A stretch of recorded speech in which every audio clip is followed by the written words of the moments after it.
4 suspek termasuk 2 anak mas yang ditahan bagi membantu siasatan berhubung kematian penuntut kolej wanita dengan 61 kesaksian aman di Kampung Simah Ketiri tengah malam semalam tiba di mahkamah untuk proses remand. Kesemua suspek itulah benda yang dah jadi.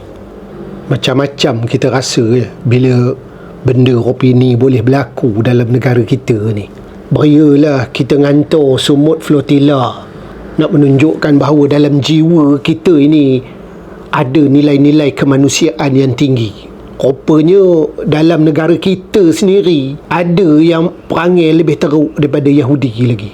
Kat mana hati perutnya tak tahulah boleh nak memperlakukan kepada seorang wanita dengan begitu kejam. Sangat-sangat tak ada hati perut. Langsung tak ada iman ke dalam dada. Itu yang Allah Subhanahu Wa Taala berfirman dalam surah At-Tin. Laqad khalaqnal insana fi ahsani taqwim.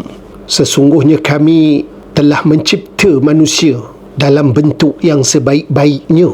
Thumma radadnahu asfala safilin. Kemudian kami kembalikan dia ke tempat yang serendah-rendahnya. Illa allazina amanu wa amilus solihati falahum ajrun ghairu mamnun. Kecualilah orang-orang yang beriman dan mengerjakan amal soleh, maka bagi mereka pahala yang tidak putus-putus.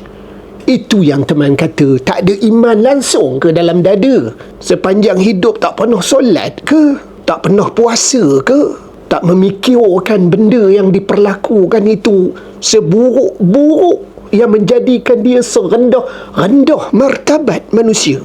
Sedih sungguh bila kita tengok benda-benda opini masih lagi berlaku dalam masyarakat kita.